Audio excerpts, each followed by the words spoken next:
اس کا ارشاد عین حق ہے، اور جس روز سور پھونکا جائے گا اس روز بادشاہی اسی کی ہوگی، اور وہ غیب اور شہادت ہر چیز کا عالم اور دانا ہے۔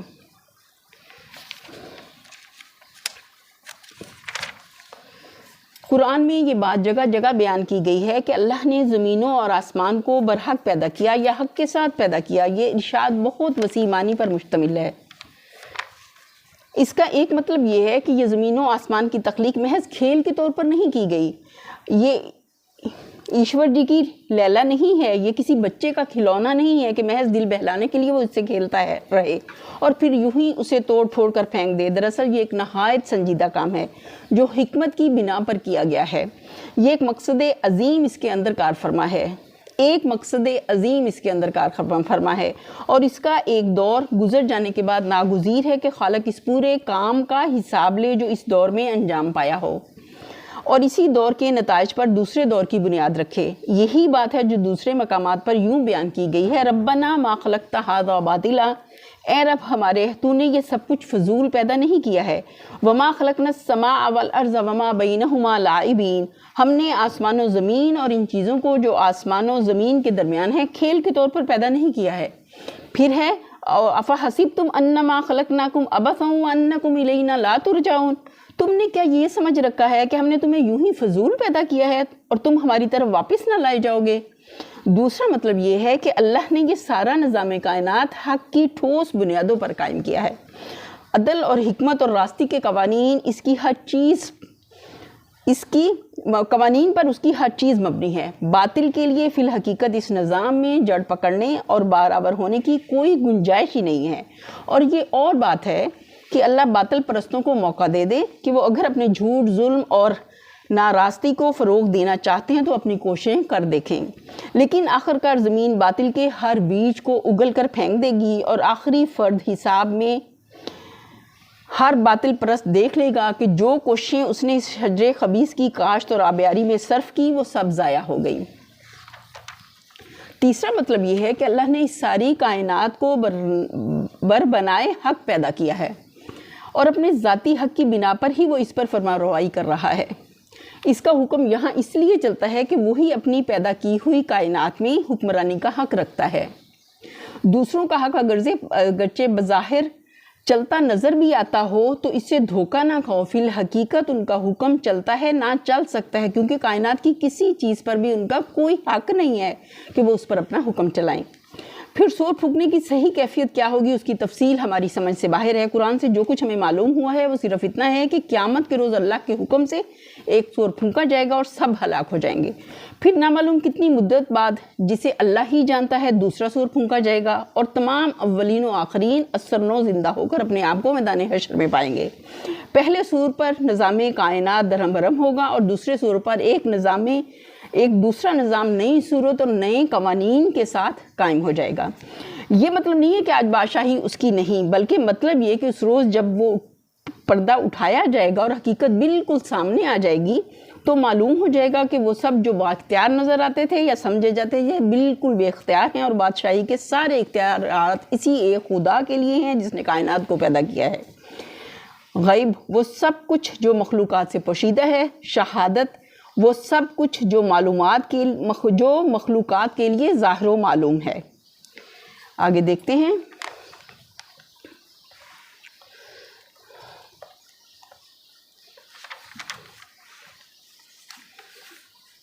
وَإِذْ قَالَ إِبْرَاهِيمُ لِأَبِيهِ آزَرَ أَأَتَّخِذُ أَصْنَامًا آلِهَةً إِنِّي أَرَاكَ وَقَوْمَكَ فِي ضَلَالٍ مُبِينٍ۔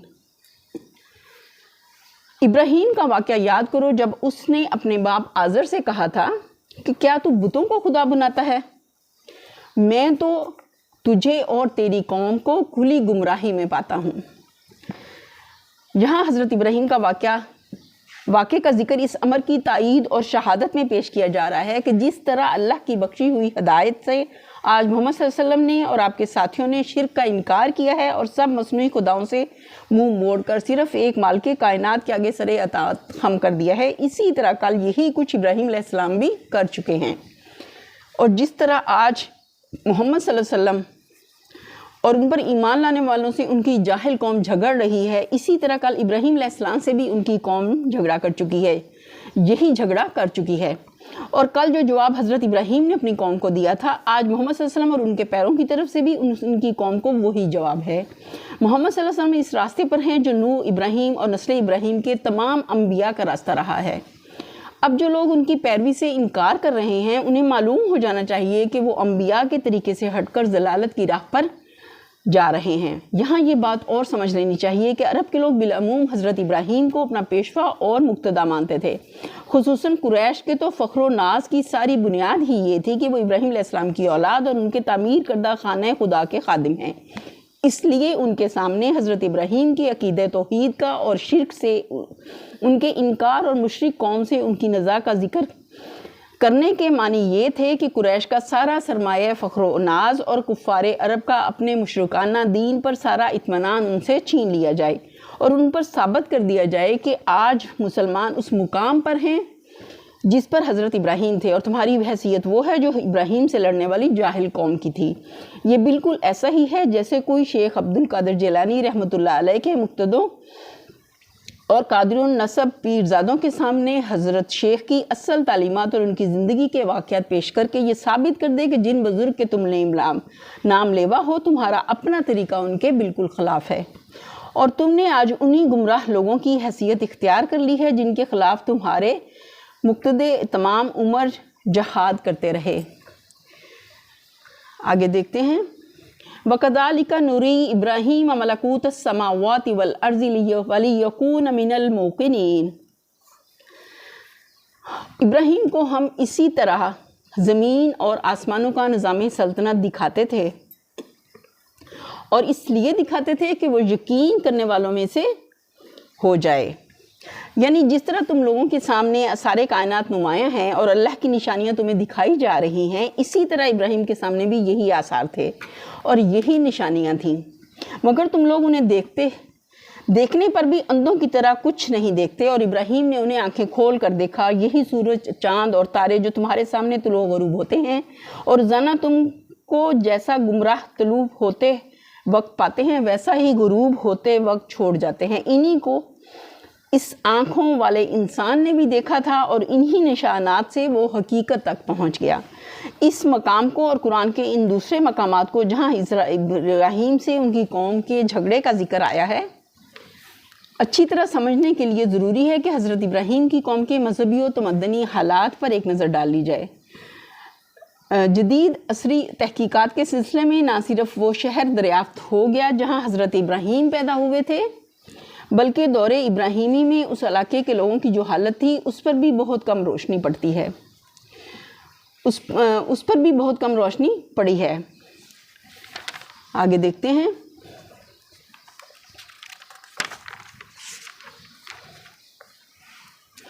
فلما جن علیہ اللیل رأى کوكبا قال ھذا ربی فلما افل قال لا احب الآفلین۔ چنانچہ جب رات اس پر طاری ہوئی تو اس نے ایک تارا دیکھا، کہا یہ میرا رب ہے، مگر جب وہ ڈوب گیا تو بولا ڈوب جانے والوں کا تو میں گرویدہ نہیں ہوں۔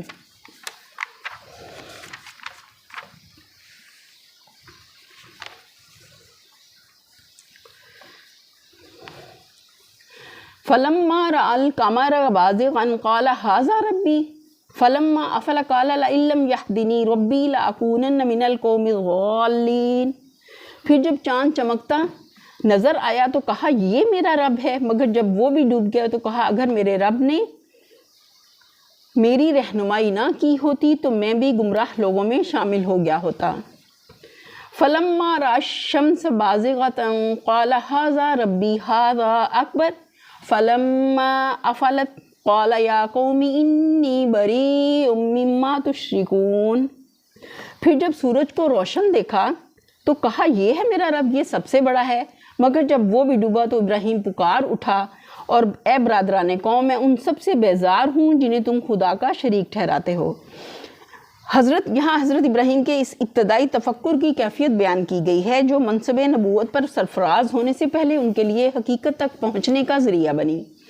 اس میں بتایا گیا ہے کہ ایک صحیح دماغ اور سلیم النظر انسان جس نے سراسر شرک کے ماحول میں آنکھیں کھولی تھیں اور جسے توحید کی تعلیم کہیں سے حاصل نہ ہو سکتی تھی، کس طرح سارے کائنات کا مشاہدہ کر کے اور ان پر غور و فکر اور ان سے صحیح استدلال کر کے امر حق معلوم کرنے میں کامیاب ہو گیا کہ جو حق کا متلاشی ہو اللہ اسے حق دکھا دیتے ہیں۔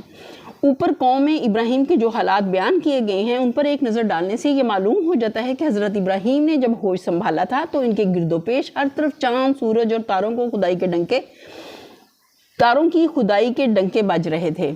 اس لیے قدرتی طور پر حضرت ابراہیم کی جستجوئے حقیقت کا آغاز اسی سوال سے ہونا چاہیے تھا کہ کیا فی الواقع ان میں کوئی رب ہو سکتا ہے؟ اسی مرکزی سوال پر انہوں نے غور و فکر کیا اور آخرکار اپنی قوم کے سارے خداؤں کو ایک اٹل قانون کے تحت غلاموں کی طرح گردش کرتے دیکھ کر وہ اس نتیجے پر پہنچ گئے کہ جن کے رب ہونے کا دعویٰ کیا جاتا ہے ان میں سے کسی کے اندر بھی ربوبیت کا شائبہ تک نہیں ہے۔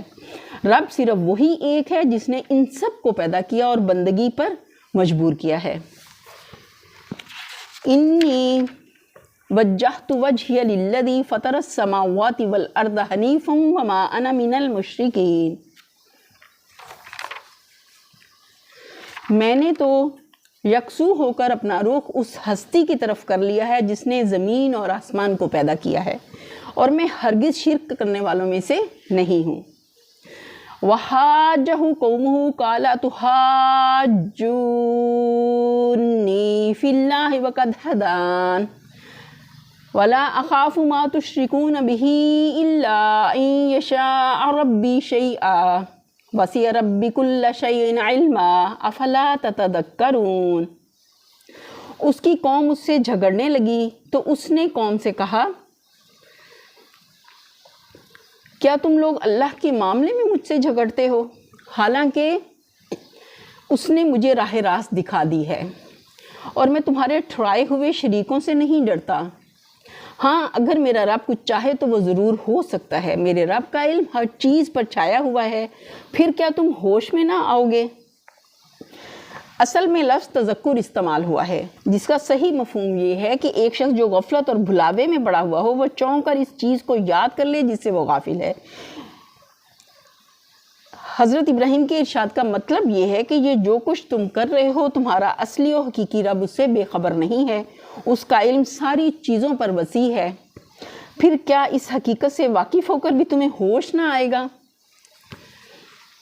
وَكَيْفَ أَخَافُ مَا أَشْرَكْتُمْ وَلَا تَخَافُونَ أَنَّكُمْ أَشْرَكْتُمْ بِاللَّهِ مَا لَمْ يُنَزِّلْ بِهِ عَلَيْكُمْ سُلْطَانًا فَأَيُّ الْفَرِيقَيْنِ أَحَقُّ بِالْأَمْنِ إِن كُنتُمْ تَعْلَمُونَ۔ اور آخر میں تمہارے ٹھہرائے ہوئے شریکوں سے کیسے ڈروں جبکہ تم اللہ کے ساتھ ان چیزوں کو خدائی میں شریک بناتے ہوئے نہیں ڈرتے جن کے لیے اس نے تم پر کوئی سند نازل نہیں کی ہے۔ ہم دونوں فریقوں میں سے کون زیادہ بے خوفی و اطمینان کا مستحق ہے؟ بتاؤ اگر تم کچھ علم رکھتے ہو کہ جو اللہ کی کھلم کھلا نافرمانی کرے انہیں اللہ کے عذاب سے اور اللہ کے غضب سے ڈرنا چاہیے، نہ کہ وہ جو حق پر ہو اور اللہ کو ایک الہ مانے۔ اگلی آیت ہے الذین آمنوا ولم یلبسوا ایمانہم بظلم اولئک لہم الامن وہم مہتدون۔ حقیقت میں تو امن انہی کے لیے ہے اور راہ راست پر وہی ہیں جو ایمان لائے اور جنہوں نے اپنے ایمان کو ظلم کے ساتھ آلودہ نہیں کیا۔ یہ پوری تقریر اس بات پر شاہد ہے کہ وہ قوم اللہ فاطر السماوات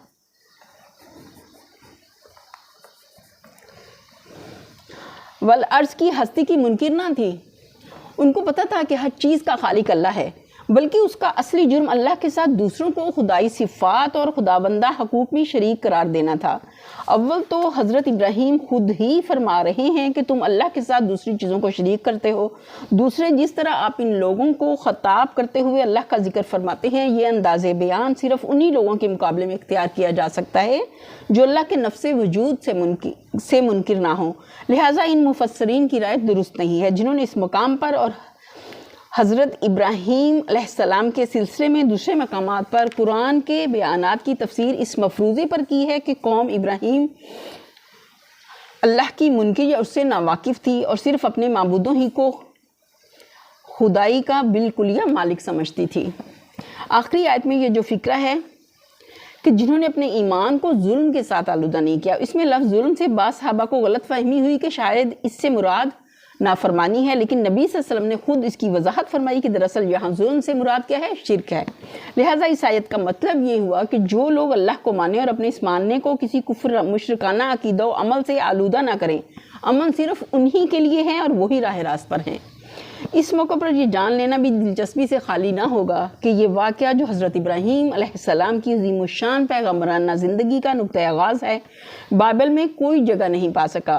البتہ تلمود میں اس کا ذکر موجود ہے، لیکن اس میں دو باتیں قرآن سے مختلف ہیں۔ ایک یہ کہ وہ حضرت ابراہیم کی جستجوِ حقیقت کو سورج سے شروع کر کے تاروں تک اور پھر خدا تک لے جاتی ہے۔ دوسری اس کا بیان ہے کہ حضرت ابراہیم علیہ السلام نے جب سورج کو ھذا ربی کہا تو ساتھ ہی اس کی پرستش بھی کر ڈالی۔ اسی طرح چاند کو بھی انہوں نے ھذا ربی کہہ کر اس کی پرستش کی، تو ایسا بالکل بھی نہیں ہے۔ وہ حق تک پہنچنے کے لیے جو راستہ انہوں نے اختیار کیا، یہ درمیان کی چیزیں تھیں جو ان کے راستے میں آئیں، جس کے ذریعے وہ حق تک پہنچے۔ انہوں نے شرک بالکل بھی نہیں کیا، بلکہ وہ خدائے یکتا کے ماننے والے تھے اور اللہ کو واحد الہ مانتے تھے۔ یہیں پر ہم اپنے لیسن کا اختتام کرتے ہیں۔ وآخر دعوانا ان الحمد للہ رب العالمین، سبحان ربک رب العزت عما یصفون وسلام علی المرسلین والحمد للہ رب العالمین، آمین ثم آمین یا رب العالمین۔ السلام علیکم ورحمۃ اللہ وبرکاتہ۔